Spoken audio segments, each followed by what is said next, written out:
Dans cette vidéo, on va essayer de parler du programme de la bourse de la Turquie. Donc, notre programme sera déroulé ainsi. Donc, dans un premier temps, on va essayer de parler de la bourse de la Turquie en général et la deuxième phase de la vidéo sera consacrée pour les questionnaires et les préoccupations de nos téléspectateurs. Donc, pour commencer, il faut savoir que la bourse de la Turquie est un programme de bourse officiel de la République de la Turquie qui offre aux meilleurs étudiants et chercheurs internationaux à travers le monde des bourses d'études à temps plein et à court terme dans les meilleures universités de la Turquie. Donc, à travers ces programmes, l'objectif est d'offrir plus d'opportunités d'études aux étudiants internationaux en Turquie. Donc, et en deuxième temps, de créer un réseau de futurs leaders engagés à renforcer le partenariat entre la Turquie et leurs pays respectifs. Aussi, de promouvoir la compréhension et la vivre ensemble entre les communautés. Donc, la bourse de la Turquie a été lancée en 2012. Donc, depuis lors, elle a reçu des milliers et des milliers de candidatures. Donc, en 2012, elle a reçu 42 000 candidatures. En 2015, 95 000. 2017, 120 000. En 2019, 146 000. Et dernièrement, en 2020, 155 000 candidatures ont été reçues pour la bourse de la Turquie. Donc, actuellement, il y a plus de 170 000 étudiants internationaux de 147 pays qui sont boursiers actifs de la bourse de la Turquie. Et c'est là, en dehors des 10 000 étudiants syriens qui sont sous protection temporaire de la Turquie et qui bénéficient des frais scolaires universitaires. Donc, aussi, il y a près de 5 000 bourses offertes chaque année académique. Donc, depuis 2012, chaque année, la bourse recrute plus de 5 000 étudiants de différents pays. Donc, et les entretiens se passent dans près de 100 pays à travers le monde. Donc, depuis 2012, à nos jours, le programme de la bourse de la Turquie a formé plus de 150 000 diplômés de 146 pays à travers le monde. Donc, comme vous le voyez bien, c'est un programme de bourse qui est considérable et qui a beaucoup de succès depuis sa création. Donc, ici, on va parler du programme et des nouveaux études qu'on peut étudier dans le cadre de ce programme. Donc, en premier lieu, on a des programmes d'études et des cycles complets. Donc, comme les programmes des bourses de licence et des bourses de post-licence qui est la maîtrise, le master ou bien le doctorat. Et en deuxième lieu, il y a le programme des bourses à court terme. Donc, c'est là entre, par exemple, la bourse de l'excellence qui dure qu'une année, et la bourse des recherches qui dure aussi une année, et la bourse des programmes de langue turque qui est consacrée aux chercheurs et aux fonctionnaires de différents États. Donc aussi, il faut savoir que la bourse de la Turquie est une bourse et l'une des bourses la plus compétitives du monde. Pourquoi? Parce qu'elle offre une bourse qu'on peut la traduire comme des frais mensuels qu'on offre à l'étudiant et le placement universitaire. Donc, quand tu gagnes la bourse de la Turquie, tu gagnes une bourse mensuelle. Aussi, tu gagnes une université où tu vas t'inscrire gratuitement. Jusqu'à tu vas finir ton cursus universitaire. Donc, cela rend la bourse de la Turquie l'une des bourses la plus exceptionnelle, la plus compétitive, la plus prestigieuse du monde. Donc, aussi, les applications sont reçues à travers les liens et les sites officiels de la bourse de la Turquie. Donc, vous pouvez vous rendre sur Internet, vous allez écrire www.turkie.gov.tr donc, et vous allez vous rendre dans les sites officiels de la bourse de la Turquie. Vous pouvez lire toutes les conditions et vous pouvez postuler dans dans 8 langues différentes dans le monde. Il y a la langue turque, la langue anglaise, il y a l'arabe, il y a la langue française, il y a la langue russe, il y a la langue espagnole, il y a la langue bosnienne et la langue perse. Donc, avec toutes ces langues, vous pouvez postuler tranquillement depuis n'importe quel coin du monde. Donc, comment le processus de la sélection du bourse s'efface? Donc, la sélection s'efface dans 4 étapes. Donc, la première étape est consacrée pour la pré-évaluation. Et il y a l'évaluation académique, il y a l'entretien et il y a l'évaluation finale. Dans la pré-évaluation, qui est la première étape de sélection, donc ici, il est important de voir les compétences académiques du candidat, ses succès aux examens nationaux qui sont de l'éducation pour les candidats de la licence ou bien ses notes de licence pour les candidats du master et ses notes de master pour les candidats du doctorat. Aussi les documents requis comme le baccalauréat, la licence, les relevés des notes et autres. En deuxième position, ici, on analyse l'intérêt académique du candidat en premier lieu, aussi la conformité des préférences. Donc, l'étudiant, est-ce que le candidat a postulé pour une filière qui est compatible avec ses études antérieures? Donc, si vous êtes diplômé d'une école de sciences sociales, donc il est nécessaire, il est important de postuler pour un autre programme dans le cadre des sciences sociales. Donc, un étudiant qui a fini, par exemple, l'histoire, ne peut pas postuler pour l'ingénierie, par exemple, la génie civil, la médecine. Donc, ce n'est pas compatible avec les études qu'il a fait précédemment. Donc, l'important ici, c'est de postuler pour des programmes qui sont compatibles avec vos études antérieures. Donc, et en dernière position, il y a la lettre d'intention qui est vraiment, vraiment importante. Donc, ici, comme on l'avait souligné précédemment, donc l'étudiant peut postuler dans 8 différentes langues. Donc, vous allez choisir la langue où vous vous sentez à l'aise. Donc, comme ça, vous pouvez vous exprimer librement et facilement. Donc, la lettre d'intention, donc, elle diffuse l'intérêt et les motivations de l'étudiant. Donc, c'est pourquoi elle est très importante dans la deuxième phase de la sélection. Et en troisième lieu, il y a l'entretien. Donc, ici, on analyse l'objectif de carrière du candidat. Donc, qu'est-ce que le candidat a prévu pour son avenir, pour sa carrière. Donc, ici, il est important d'être convaincant. Donc, on attend de vous des objectifs bien solides de carrière. Et en deuxième lieu, on analyse la qualité du leadership du candidat. Est-ce que ce candidat a une qualité vraiment considérable de leadership ou pas? Donc, c'est aussi très important. Le comportement et tout, ça entre dans ces cadres.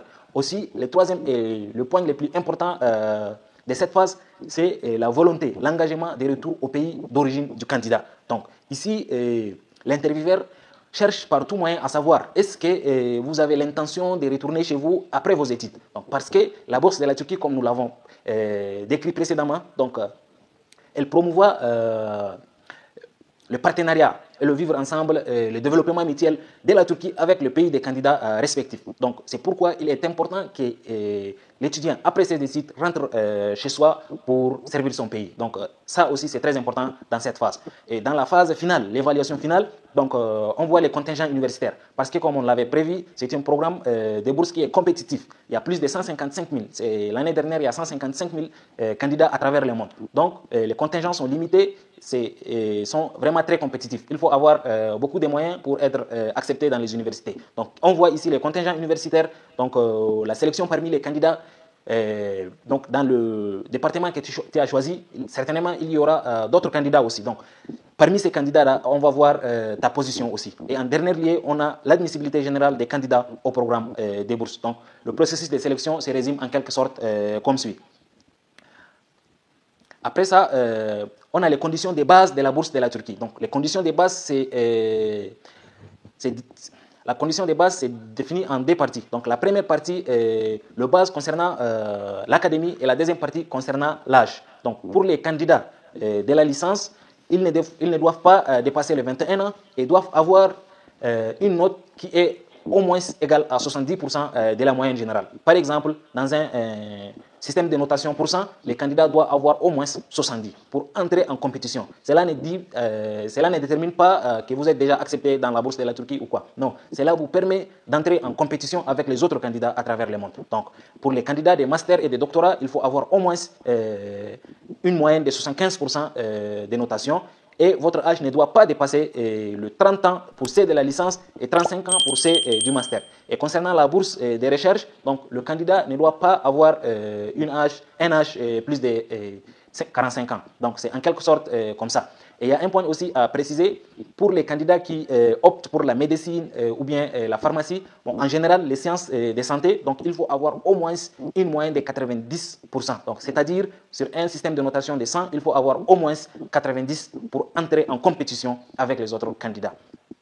Donc, maintenant, on va parler un peu de la portée de la bourse de la Turquie. Donc, comme on avait précisé, c'est une bourse qui est vraiment compétitive et prestigieuse. Donc, en premier lieu, la bourse de la Turquie offre le frais universitaire. Donc, l'étudiant, le candidat qui est retenu ne paye pas ses frais universitaires. En deuxième lieu, il aura droit à un argent mensuel, donc argent des poches. Donc, chaque mois, l'étudiant recevra une somme qui lui permettra de satisfaire ses besoins personnels. Donc, et cette somme varie de niveau en niveau. Pour ceux de la licence, la somme est de 800 livres turcs. Pour ceux de la maîtrise, c'est 1100 livres turcs. Pour ceux de doctorat, c'est 1600 livres turcs. Pour ceux de la bourse de recherche, la somme est de 3000 livres turcs. Donc, aussi, le candidat recevra un billet aller et retour. Donc, une fois qu'il vient de son pays, il aura un billet. Et pour rentrer chez soi aussi, il aura un billet retour. Donc, aussi, il y aura l'assurance santé. Aussi l'hébergement et aussi une année de formation en langue turque qui leur permettra de faire tranquillement leurs différentes options. Donc, la bourse Avec tout cela, la bourse offre d'autres services. Par exemple, pour venir en Turquie, une fois l'étudiant accepté, donc les réservations des vols sera fait par la bourse, la réception à l'aéroport. Donc la bourse va vous ouvrir un compte bancaire, elle va vous ouvrir l'assurance santé, elle va commencer votre procédure de la carte de séjour et votre résidence et votre emplacement dans un dortoir. Donc tous ces services sont offerts par la bourse de la Turquie. Donc il n'y a pas d'inquiétude. Donc une fois l'étudiant est accepté dans le cadre de la bourse de la Turquie, il sera suivi dans tous ces cadres. Donc, avec cela, le programme de la bourse de la Turquie offre une guide académique et culturelle. Donc, il y aura des programmes d'orientation et d'intégration pour les nouveaux étudiants, un guide académique, un guide universitaire, des congrès et des séminaires académiques, des programmes académiques des étudiants internationaux, des programmes de stage, des programmes culturels, des activités sportives et artistiques, et entre autres. Donc, c'est un programme qui est vraiment intéressant et qui ne se limite pas seulement dans le cadre de l'académie. Donc, il va des cultures à l'esport jusqu'à l'artisanat et ainsi de suite. Donc, une fois vous êtes arrivé, vous avez fini votre cursus universitaire, le programme de la bourse de la Turquie vous organise la cérémonie de graduation des bourses de la Turquie et cette activité est organisée chaque année. Donc, durant cette activité, il y aura la rencontre des différents étudiants de différentes nationalités, donc plus de 100 quelques pays, des étudiants de 100 quelques pays se réunissent donc, pour célébrer ce moment qui est mémorable. Donc, et par la suite, ces étudiants gradués constituent le réseau des ressortissants de la Turquie. Donc, le réseau des anciens étudiants de la Turquie est formé par plus de 150 000 personnes à travers le monde. Aujourd'hui, la Turquie, à travers son programme de bourse de la Turquie, a constitué un réseau de plus de 150 000 personnes dans le monde. Donc, ces personnes sont regroupées sous l'égide des associations des anciens étudiants de la Turquie. Donc, vous voyez, la bourse vous accompagne jusqu'à vos pays, donc jusqu'à dans vos carrières universitaires, académiques ou bien professionnelles, n'importe quel domaine.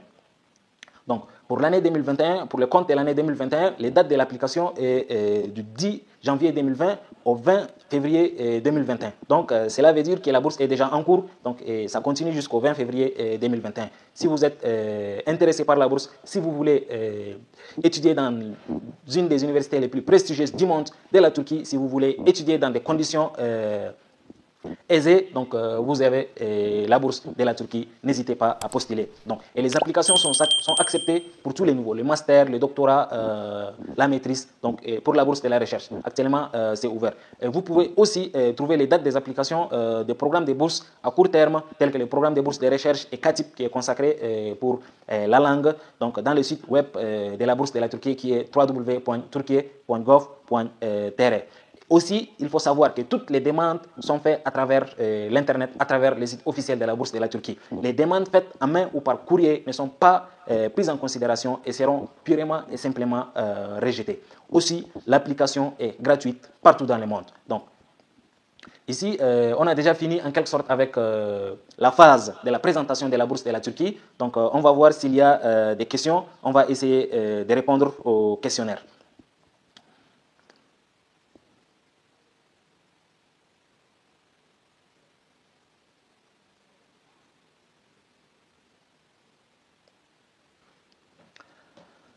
Donc aussi, il y a quelques points qu'il faut aussi souligner. Donc, comme vous savez, les universités ici en Turc ont des programmes en anglais, en turc, et il y a quelques programmes aussi en français. Donc, si vous voulez postuler pour un programme qui est en anglais, il vous faut un certificat qui approuve que vous savez la langue anglaise.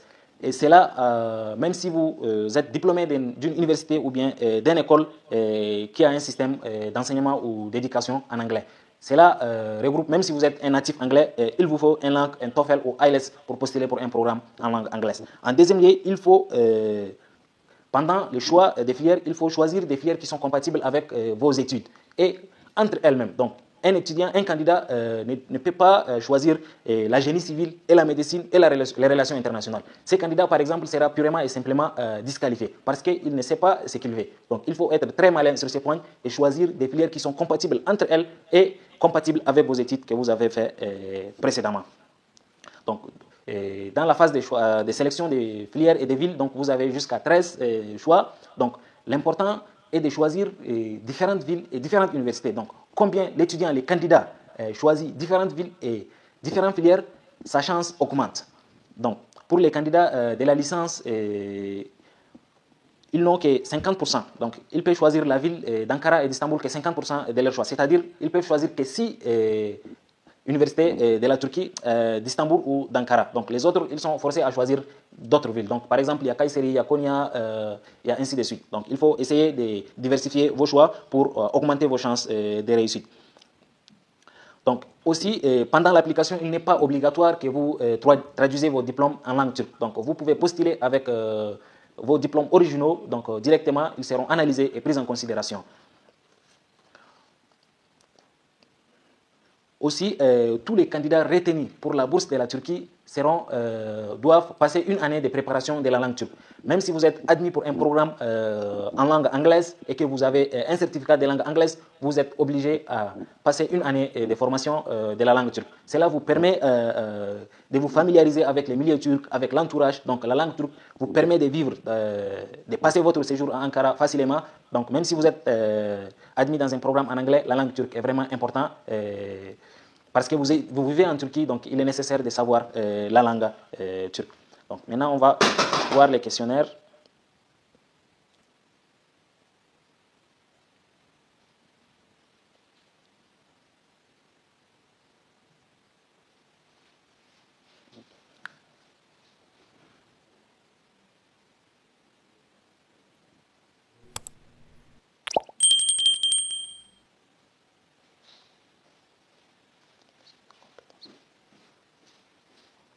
Donc, il y a un candidat qui demande, il n'a pas un test de compétences de la langue anglaise. Donc, ici, c'est possible de postuler, mais il faut que vous aurez un certificat de langue anglaise au plus tard le jour de votre entretien le jour de votre entretien.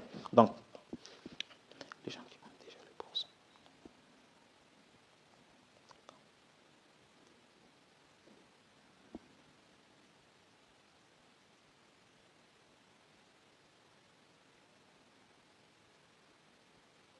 Donc, après une année de formation de langue turque, vous serez capable de parler, de vous exprimer librement, de vous entrer dans votre département, quel qu'en soit le domaine. Donc, une année de formation, c'est grandement suffisant pour intégrer un programme en langue turque.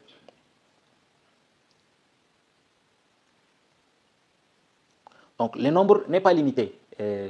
Comme je l'avais souligné précédemment, donc chaque année, le nombre de postulants augmente. Et selon la qualité des étudiants, donc la bourse recrute. Donc il n'y a pas un nombre qui détermine les limites de la bourse. Donc comme cette année, on va prendre 50 ou 60. Donc il n'y a pas une limite comme ça. Combien il y a des étudiants talentueux, il y a des étudiants qui sont forts, ils seront recrutés. Donc il n'y a pas une limite concernant ça.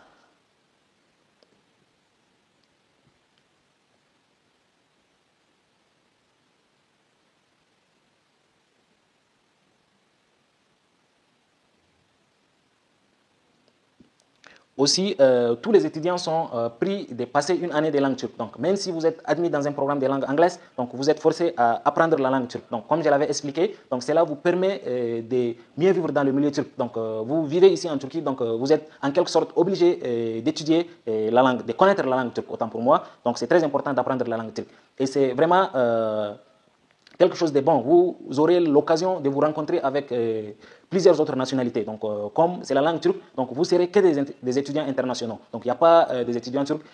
Vous aurez la chance de rencontrer des universités, des étudiants venus de l'Afrique, de l'Asie, de l'Europe, de l'Amérique. Donc, c'est quelque chose à ne pas rater. Donc, je conseille tout le monde à profiter de cette occasion qui est offerte par la bourse de la Turquie.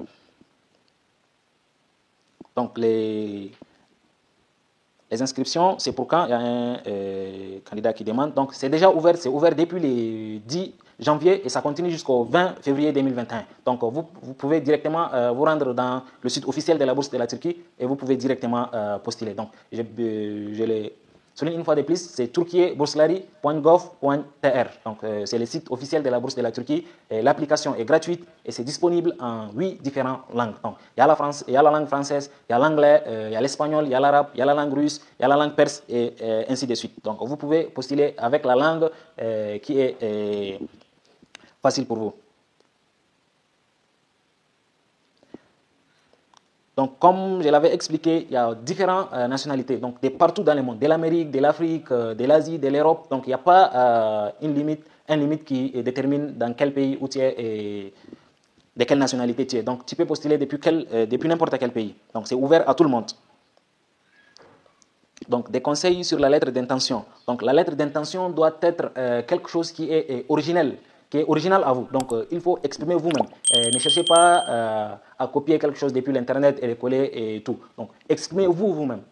Donc, qu'est-ce que vous voulez en profondeur? Qu'est-ce que vous voulez étudier? Donc, une fois vous avez dit tout ce que vous avez et tout ce que vous voulez, je suis sûr que le sélecteur prendra tout ça en considération. Donc, mais si vous allez sur Internet, il y a des mots qui sont déjà connus sur Internet. Donc, si vous copiez et collez, donc cela n'attirera pas beaucoup l'attention du sélecteur. Le mieux, c'est d'écrire quelque chose d'original, quelque chose qui vient de soi-même.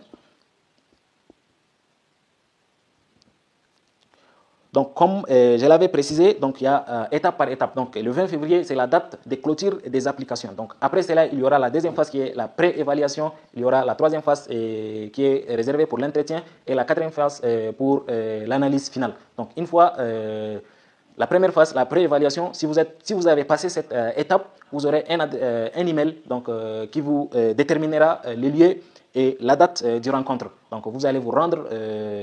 Il y a plus de 100 liés dans le monde. Donc forcément, vous allez vous rendre dans votre ville, dans votre capitale du pays où vous êtes. Donc, et il n'est pas forcément que si vous êtes, par exemple, il y a un ami marocain qui a demandé ici, si vous êtes marocain et si vous êtes, disons, en Algérie. Donc vous n'êtes pas forcé d'aller jusqu'en Algérie pour passer votre entretien. Donc vous pouvez passer directement là où vous êtes. Vous êtes marocain, mais vous êtes en Algérie. Donc vous pouvez passer votre entretien en Algérie facilement. Donc il n'est pas obligé de passer ça dans votre pays.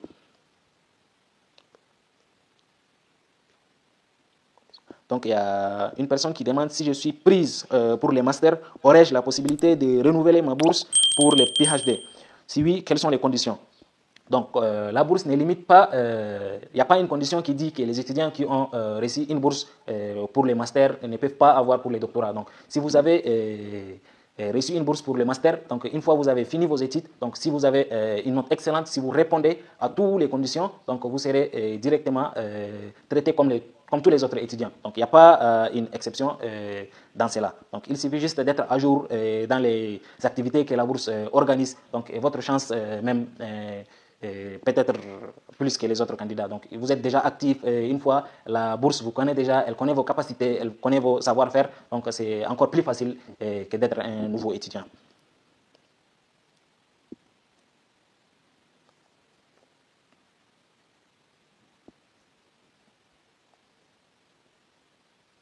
Donc, est-ce qu'on pourrait être accepté dans un programme anglais même si on n'a pas le TOEFL ou l'IELTS? Donc, comme je l'avais mentionné précédemment, donc ici c'est un point qui est vraiment très délicat. Donc, pour être admis dans un programme en anglais, il faut avoir un certificat de la langue anglaise qui est le TOEFL ou bien l'IELTS. Donc, vous pouvez postuler donc, si vous êtes en cours de préparation de la langue turque. Mais une fois le jour de l'entretien, vous pouvez passer la première étape, mais le jour de l'entretien, vous devez avoir un certificat de la langue anglaise. Donc, si vous n'avez pas jusqu'au jour de l'entretien, donc vous ne pouvez pas passer cette étape. Parce qu'après cette étape, il y aura l'étape où vous allez être admis dans les universités. Donc, et pour être admis dans une université en programme turc, en programme anglais, donc il faut avoir un certificat de langue anglaise. Donc, l'important, c'est d'avoir un certificat, que ce soit l'IELTS ou bien que ce soit le TOEFL, avant de postuler ou bien jusqu'au jour de l'entretien de la bourse.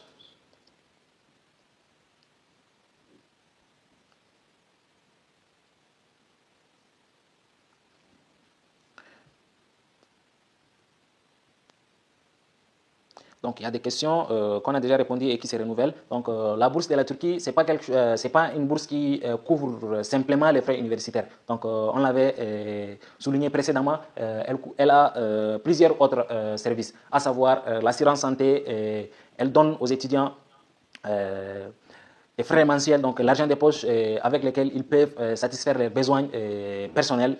Et il y a aussi l'hébergement, il y a aussi une année de formation des langues turques. Donc, c'est ça la bourse de la Turquie. Donc, si une fois l'étudiant est admis dans le cadre de la bourse de la Turquie, donc il pourra facilement, sans avoir recours à d'autres financements ou d'autres soutiens, et il peut finir aisément son cursus universitaire, son séjour en Turquie. Donc, sur ce, n'est aucune crainte.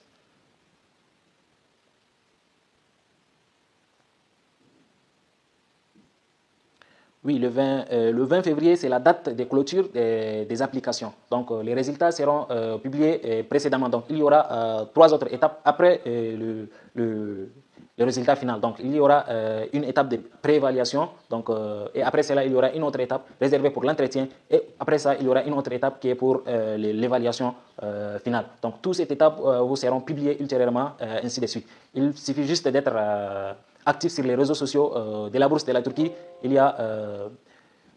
Nous sommes actifs sur Twitter, sur Instagram. Écrivez Turquie Bourselari ou bien Turkish Scholarship. Donc, vous pouvez être à jour des informations de la Bourse de la Turquie.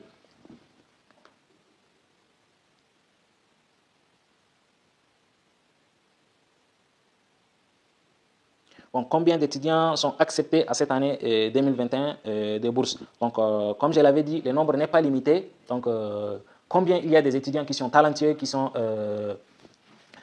prestigieux, donc la bourse les recrute et ainsi de suite. Donc, il n'y a pas une limite de nombre de candidats, pas par pays, même pas par département. Donc, il se peut que vous êtes du même pays et vous avez des meilleures notes, vous serez tous acceptés dans le cadre de la bourse de la Turquie. Donc, sur ce n'est aucune crainte. Donc, c'est la compétition et cette compétition est ouverte à tout le monde. Donc, tout le monde peut compétir.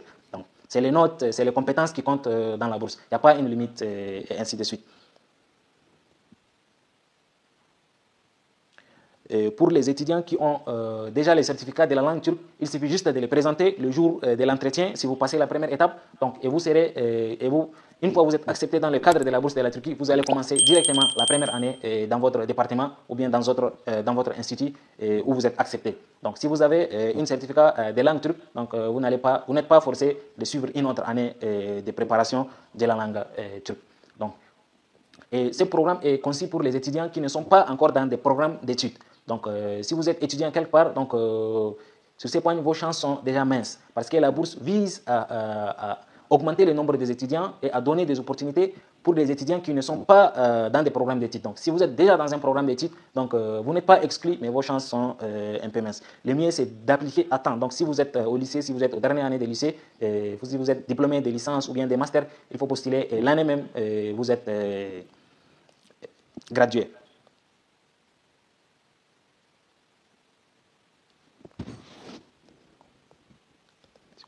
Donc, les résultats d'admission finale seront publiés vers les mois de juillet, août, comme ça. Donc, et tout ça sera publié dans les sites officiels. Il suffit d'être à jour dans les sites officiels de la bourse de la Turquie et tout sera publié avant les jours J. Donc, comme par exemple, disons que les résultats finaux seront publiés le 1er août, donc avant une semaine, avant 2 semaines, la bourse fait une publication, donc soit disant que les résultats finaux seront publiés le 1er août, le 15 août et n'importe quelle date. Donc, pour l'instant, ce n'est pas encore fixe et c'est avec le temps qu'ils vont publier tout ça.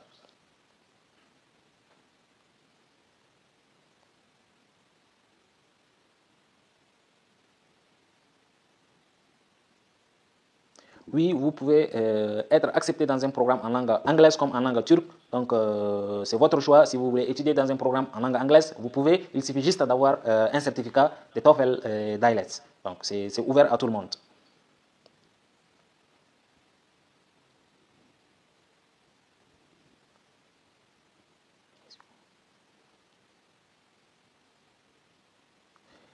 Si on a des diplômes de connaissance de la langue turque, est-ce qu'on sera examiné sur la langue turque?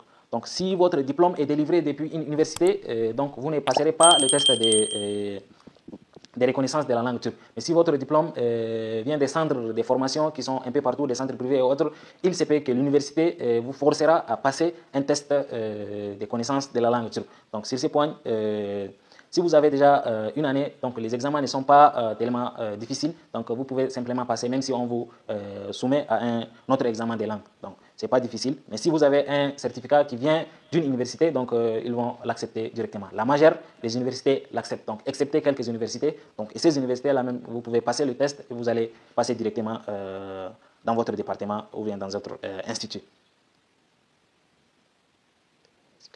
Je n'ai pas encore mon diplôme de licence, mais j'ai déjà terminé le cycle de 4 années d'études. Est-ce que cela peut causer problème?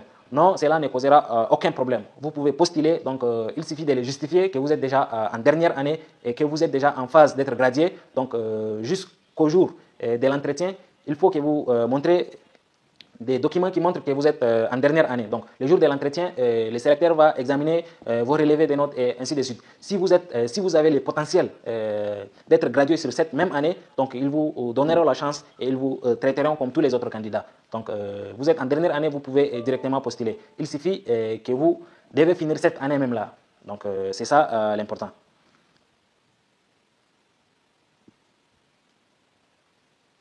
Oui, les notes sont aussi très importantes. Donc, pour les candidats pour la licence, il faut avoir au moins une moyenne de 70%. Pour les masters, 75%. Pour les masters et doctorats, il faut avoir au moins 75%. Et pour la bourse de recherche, il faut avoir au moins 80%.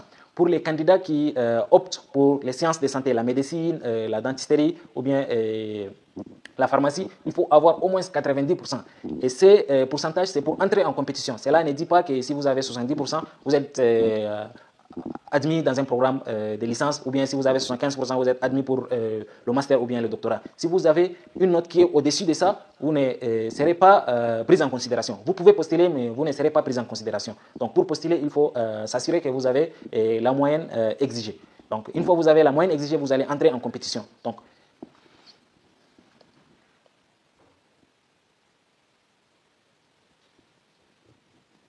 oui, la bourse, le système est disponible en 8 langues. Donc, il y a la langue française, il y a la langue anglaise, il y a la langue arabe, il y a la langue espagnole, il y a la langue perse, il y a la langue russe et il y a la langue bosniaque. Donc, tout est disponible. Donc, ce n'est pas forcément en langue turque. Donc, vous pouvez postuler dans n'importe quelle langue que vous vous sentez à l'aise. Donc, tout comme vos diplômes, vos dossiers, vous n'êtes pas forcé à les traduire en langue turque. Donc, vous allez les soumettre telles qu'elles sont. Donc, si vous avez des diplômes en langue anglaise, soumettez-les dans le système directement en langue anglaise. Ne cherchez pas à les traduire avant de les soumettre dans le système. Donc, directement, soumettez-les. Pour être accepté à un programme en anglais,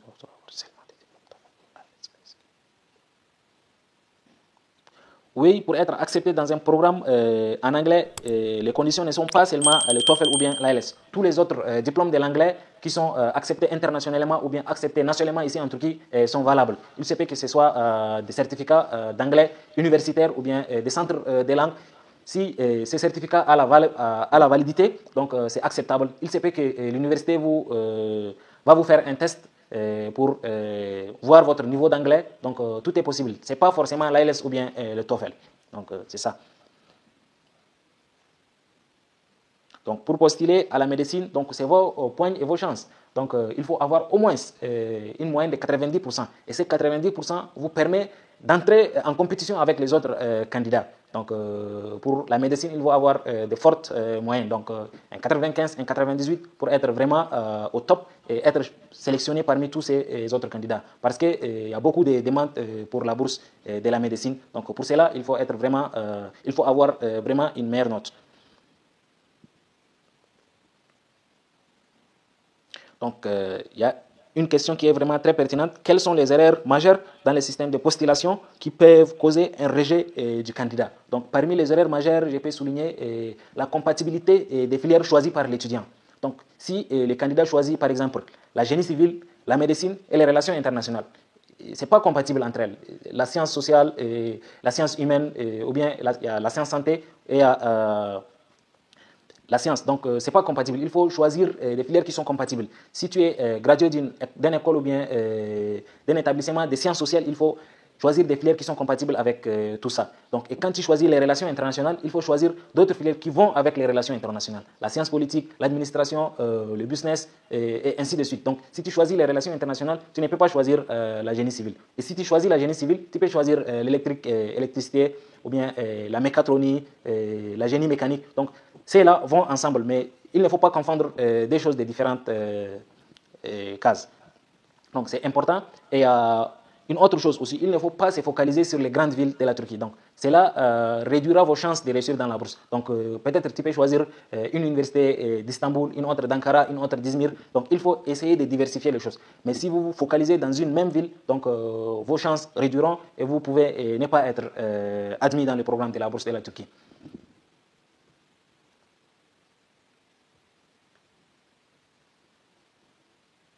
Quand et où aura-t-il lieu de l'interview? Donc, l'interview se passera dans plus de 100 pays à travers le monde.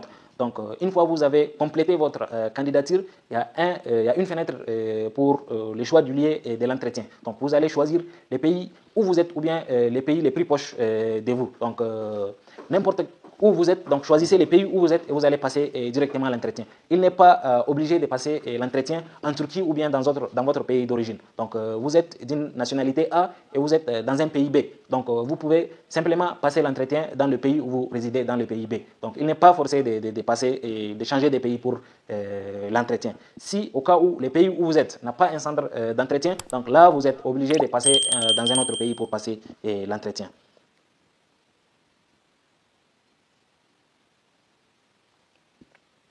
Il y a une question qui dit, est-ce qu'on peut étudier des domaines en même temps, comme biologie et psychologie ou art? Donc, cela entre dans le cadre de l'université. Donc, l'université précise des limites. Donc, si l'université vous permet, ça ne concerne pas la bourse. Donc, une fois que vous êtes déjà à l'université, vous allez voir ça avec les dirigeants de l'université. Donc, ils vont décider de ça. Donc, mais je crois que vous pouvez étudier des fois, à la même fois, des filières. Donc, c'est possible. Donc, il n'y a pas de problème sur ça.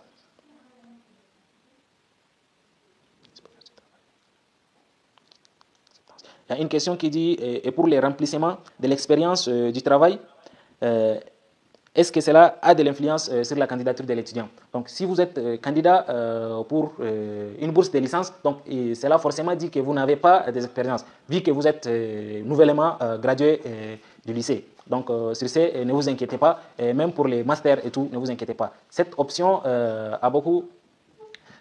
compte beaucoup pour des doctorats et c'est de la bourse de recherche. Donc, ceux-là ont déjà un passé qui est un peu long après le lycée. Donc, sur ce, si tu as fait un stage, si tu as travaillé quelque part, il faut les mentionner. Cela accroît tes chances pour l'admission. Donc, n'importe quelle année, vous avez reçu votre bac. Si votre âge ne dépasse pas les 21 ans, vous pouvez facilement postuler pour la bourse. Donc, il n'y a pas un limite. Donc, une année, 2 ans, donc c'est faisable. Donc, vous pouvez postuler. Il suffit d'avoir les deux conditions, au moins 70% et votre âge ne doit pas dépasser le 21 ans. Donc, des conseils pour les choix d'université. Donc, moi, ce que je peux conseiller, c'est de choisir différentes villes. Donc, il ne faut pas se focaliser seulement sur Ankara ou bien sur Istanbul ou bien sur Izmir. Donc, Ankara, Istanbul ou Izmir, vous pouvez vous rendre dans n'importe quel moment où vous désirez. Donc, il suffit, dans un premier lieu, de voir votre objectif. Donc, toutes les universités en Turquie sont vraiment des universités qui sont bonnes. Donc, les expériences que vous pouvez trouver à Istanbul, vous pouvez les trouver dans d'autres villes. Donc, il faut essayer de diversifier vos choix. Donc, et c'est là vos chances aussi vont être hauts.